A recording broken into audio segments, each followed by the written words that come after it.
Welcome to the HSCG Master Maker podcast. I'm here with Cari Phelps today. Hello, good morning. It's so good to have you. And you're coming from sunny Georgia. Is that right, on the coast?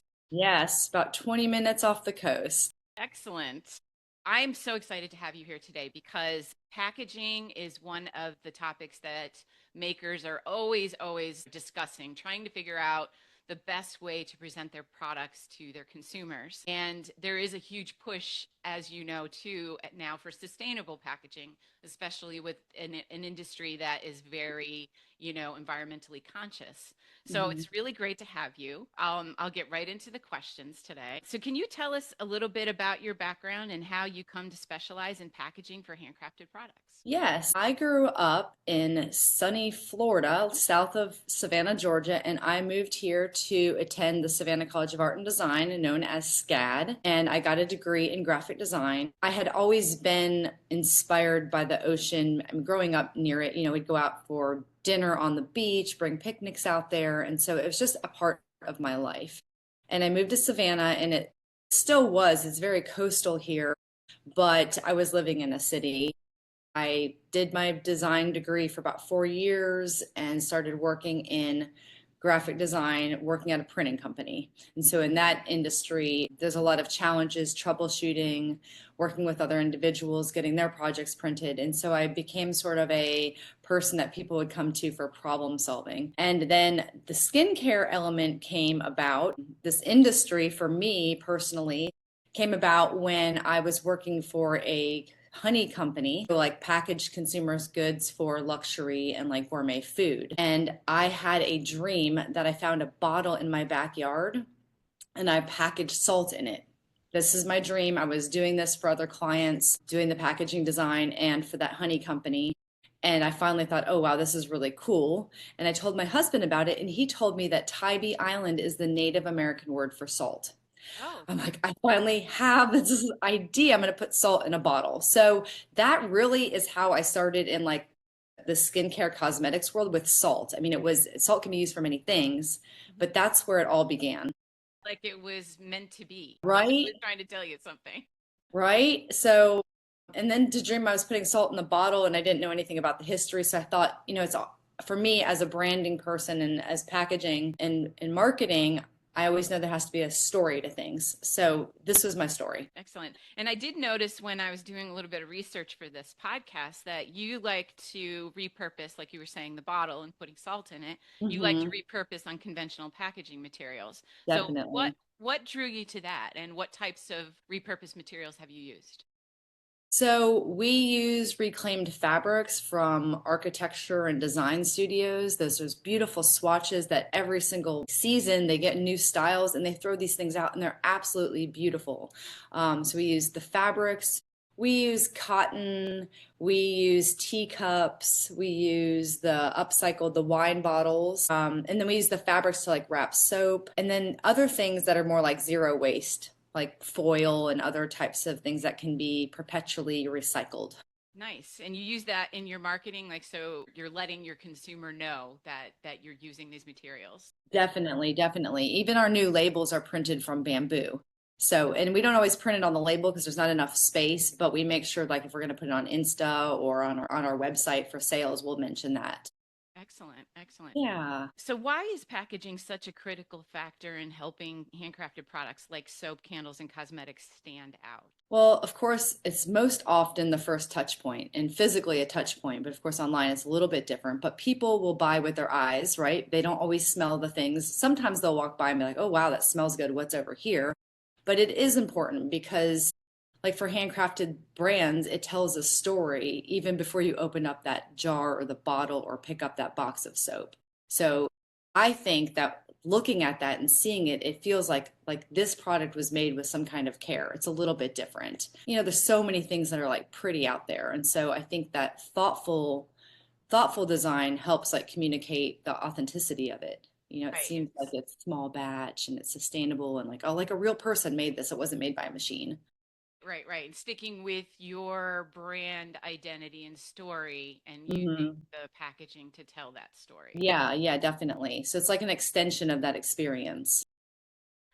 In your experience, what kind of impact can unique packaging have on a customer's decision to buy a product, especially when there are dozens of similar products out on the shelf and online? Yeah, definitely. So first off, if it's unique and it catches attention, it could be like a different shape or like the color or the scale.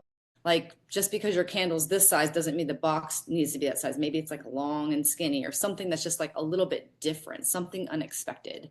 So that's the first part of the buying process. You need to catch attention.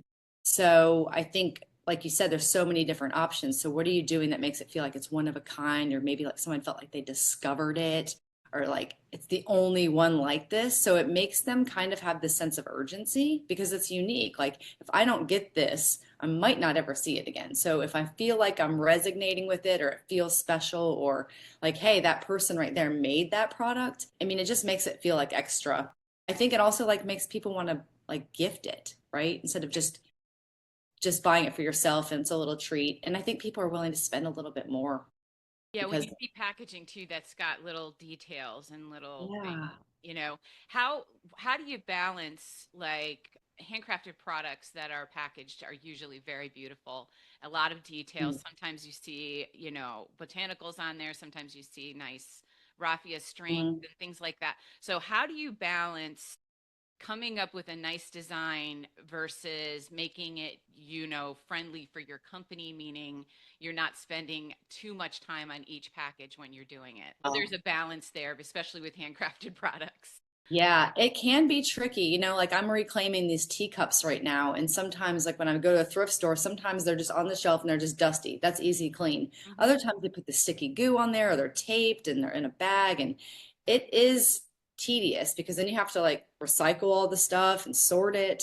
I think that you have to think about like that's inexpensive in terms of cost, but it's expensive in terms of time. So you have to balance that. So if you can charge a little bit more because it's one of a kind, it's taking a little bit more time, but the supplies don't cost much.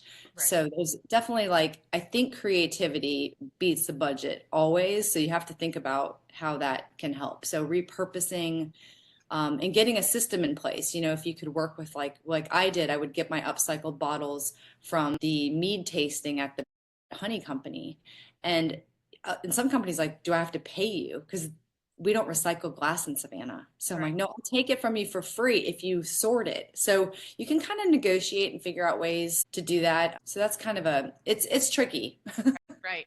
I have seen a hybrid too when I'm shopping myself and going to markets and things like that. I've seen a hybrid where sometimes handcrafted and makers of personal care products, they will make gift packs that are really elaborate, but then put it next to just their cigar band soaps. So here's all Yeah. my soaps, but I do have these little gifts and things like that that you can buy if you want a little bit of elevated product. Yeah, you're right. Like balancing it so that not all of your things are like that. Like it just can't be. Right, especially when people are doing a lot of this on their own. Yeah. Yeah, yeah, but it is the little details that count. So that's the tricky part. Right, But, I would rather spend more time making something, selling it for more than people just passing it by and not doing anything. right, right. So how do you also, with the same repurposing and being eco-conscious, how can creative repurposed packaging help small businesses align with sustainability values while still looking high end? So, you do have that homey feel, but how can you also make it look like this is a polished, finished product? Yeah, so I think that like with us, it started with those repurposed bottles, something that would have been discarded, and it's really an elegant finish. So I think that I mean, educating people through like what you've done. Um, I think like simplicity, like thinking about those four or five different things, like clarity, the texture and the material, the typography, the color, and then just being consistent. Like it doesn't have to be extra, like a lot. It just has to be like one thing that really stands out. So in the presentation of it, like make it look like you only have six of them and not like 24. Don't have your bins if you're at a market or something, don't have your bins all there like we see like this huge overstock. Make it look like it's special and it took time. But I think, yeah, like visual simplicity is definitely like going to win in that case. I think that too, like now We always say that when you're in a time of economic uncertainty, our products, the products in this industry tend to be recession proof. They tend to, Hmm. people still want to go when they go to the market, they're willing to spend under $20 for something really special that they can hand to somebody. Hmm. So, like Definitely. I like to tell people, like, don't worry about charging for your products, and don't worry about, if you're putting a nice gift package together, don't worry about Hmm. charge, because I think people are still going to be buying those things. Yeah, I hear that a lot because my background's in packaging and then now I'm in this space. I hear it so much like, well, my community will not accept it. And I think that sometimes you're just grown to think that. I mean, you hear people talk about these things. We hear people talking about, a recession or your budget or the cost of groceries. I went to a restaurant last night. It was packed. People are spending $70 for chicken. I mean, we're in tough times and people will still do it if they feel good about it. So, Right. not all the time, but I think we shouldn't downplay the importance of something unique and an experience. Absolutely. And I do think people are looking for that, especially looking for Yeah, experiences and looking for something that makes them feel something. definitely. So, how does packaging tie into a brand's identity?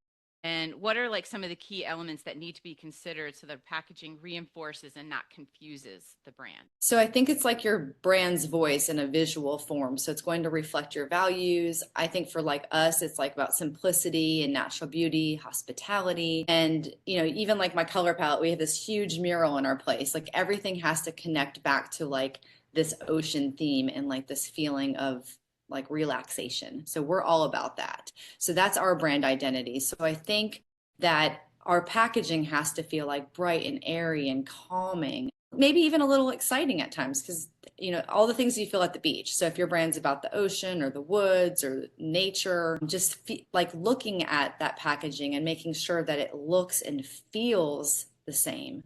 Right. I know that can be tricky if you're not an artist, but I think most makers are creative, right? So even if you can pull that feeling from like the ingredients you're using, like why did you choose to use aloe or cocoa butter? Like is it a sustainable reason? Is it because you want to support fair trade? And then kind of like fit that vibe into like the way it looks. So you want to go with the natural color palette. Right. So you want to make sure it doesn't look disconnected, and consistency will build, trust and value. And like people use vision boards or Pinterest or things like that to sort of zero in on the type of materials and Yeah. textures and prints or anything that they want to use. Yeah, and definitely, and even like just research, like if you're talking about like fair trade and sustainability and like where something's sourced from, then like maybe Google where that place literally comes from. Does it come from Peru or a rainforest or like, Africa? And Right. then look at the textures of the clothing and what the trees look like. And there's so much inspiration in nature. For me, I mean, I'm really passionate about the earth. I always draw my inspiration from that. But I think that's also like something most people can relate to. Everyone lives here on this planet. They might now have gone to Africa, but if you can draw inspiration and influence from nature, I think that's an easy way to do it. So, and putting all those things on the board, you'll start to see things that like, oh, that looks too bright compared to those things, or that thing's catching my attention too often. Is that a good thing or a bad thing? Why is it catching attention? Right. And what do you feel when you does catch your attention? Is it good or Right? is it bad? Yeah, You're yeah. you're my second podcast speaker too that has their brand identity is based on the ocean, but completely different from yours. And I want to just point this out because hers was all blue ocean, whales, dolphins, behind Yeah. her screen. And yours is pink and sunny and starfish and seahorses. So you can have two things that are very similar and have a completely different feel from it as Right? well. So Yeah, it's your brand voice, it's your own personality. Everyone's different. And so even if you went to emulate your favorite brand and exactly what they're doing, it would never look the same. You just can't execute it the same way. It's personality. So, and that's your brand. So it should be in everything. I mean, even my shirt has like seashells in it, yeah. and I mean everything I do is about it. And it's funny because I told her I'm all about the ocean. I love sailing. I have boats. My whole life I've loved being on the water. And so it's interesting to me the different feeling that I'm getting from your sunny pink with the, I'm getting like that beachy feeling of the warm summer day on the beach. Yeah, And then hers was more cool and blue and thinking about diving into the blue water. And it shows you right there. That's a perfect yeah. example of the same theme, but you can go from it from two different ways, just depending Hmm. on how you feel. Yeah, Yep. love that. So we often hear that a customer buys with their eyes first. What are the most Hmm. important visual aspects of packaging that small brands should focus on? Well, let's see. I think, of course, the clarity. So they should instantly know what they're looking at, or like catching their attention so that they're like, what is this? So they want to discover. So you're inviting them in, but make sure that it's not. I mean, my products are named really weird things. So sometimes I find myself having to almost be redundant. So we have like these bath bombs that we call bath time rocks because I think bath time does rock, and they're in the shape of a square, which is kind of like a rock shape, but I have to put bath time rocks, bath bombs, in Right. my marketing because they're like, what is that? But just being consistent and understanding like the opposition of those things, texture and materials really stand out. I think that they all like feel different and have a different message. If you're saying you're a really high-end brand and you're using plastic all day long, to me personally, that doesn't feel good. Of course, like with the ocean and just it's cheap. Mhm. So, I mean, straight up, there's value to that in some ways, but just think about what that message is sending in terms of the textures and materials. The default when you go to print something is gloss paper, and it's great because if you're using oils and butters, or in a bathtub or in a sink, you want it to not like disappear. But there are different alternatives out there. Typography and color are really important. So you need to choose fonts and typefaces that reflect your brand. So that's important. And then, of course, the presentation. So if you have something that's beautiful, but you've taken a photo with it, and I use my iPhone a lot. So, but if you're taking photo, not trying to alter it or adjust the lighting, I think those things make a difference when customers are looking at your products. Then, in these products in this industry, the handcrafted soap, especially handcrafted soap itself and candles, it's very beautiful products. Like standalone, a lot of products are just kind of boring. They're just Yeah. there. But the products in this industry are beautiful by themselves. They smell beautiful. Yeah. And so packaging has to sort of encompass that as well to Mhm. showcase, well, how beautiful this product is. I often hear sometimes when working with clients packaging, it's like your product packaging now is as beautiful as the product is, Right. but people didn't notice it before. So I've heard that a lot. And it's hard because it's one more thing to do. So unique packaging often looks expensive. How can a small business achieve creative standout look without breaking the bank? This is a question that I hear probably the most because Mm, when you're talking about sourcing packaging materials, especially if you're looking at sourcing from Asia, a lot of times they have very daunting shipping policies, they have very daunting minimum orders, things like yeah. that. So, what advice would you give to a maker starting out to sort of wrap their head around that and maybe forge ahead without having to maybe start there? I know I've looked a lot of times about sourcing things and I can never pull the trigger. And we've been in business for 13 years and I still haven't done it. So I hope that doesn't just give up now. I don't know. I don't know if that's giving anyone hope. I like to just try to figure out ways around it. You can see very simple jars. Let's just say it's like a glass vessel that's just very narrow and tall and it looks really boring. Like you would just put like, I don't know, mayonnaise in it or ketchup or something. Think about how you can make it different. But it could be like a simple piece of twine or maybe a hang tag. I think sometimes we think it has to be so much more, but a lot of times you'll hear like more is less. So I think, thinking about things like printing minimally, you don't have to put an entire band around the entire thing to tell your entire story. Little custom touches. Maybe it's two labels instead of one label, right? Right. I mean, it could be like a little banner that's consistent in all of it. And then you do a second one that is the same size for all your fragrances. And you do like a mass run, print, 5,000 labels or maybe 1,000 and do 250 of each of the four fragrances. So I always like leverage my printing, even to the point where if I have a couple different products and even different sizes, I try to find a size that will work for both products Mhm. so that I'm only printing one print run, which is like the biggest investment, and then make those modifications with the file. So I think that can be really helpful. Even like if you are hooked on a certain, like, let's say candle vessel that's like a ceramic or it's handmade or one of a kind, something, think about like a refill program. You could consider incentivizing your customers to reuse it. It's so beautiful. You're definitely not going to get rid of it. So what are you going to do with it? You could reuse it for like hair accessories or paintbrushes, whatever it is, or you could bring it back to us and we'll refill it for a discount. Right. So that entices as well. And it shows value. You can take things like there, because there are packaging materials available to people in this industry. There's a few companies that redistribute from Asia, and Hmm. Yeah. in the United States. So you're saying you can take like their stock kind of bottles and jars Yes, and elevate. yes. Yeah. And I've gotten in situations when I've done that before and then they just stop doing it. And I'm like, what am I going to do? So always think like if find out how many units they have and hopefully they don't run out. Usually they're stocking like anywhere to 6,000 to 10,000 units. I've had stock run out maybe twice in 13 years. So it's been okay, but always have like a little bit of a backup plan. Don't make something so custom that it's following this exact shape in your label that follows that same shape of that vessel, and then that vessel goes away and you're stuck with the labels. Think like, okay, if that happens, what would I do? Would I put it into a box or some other type of carrier?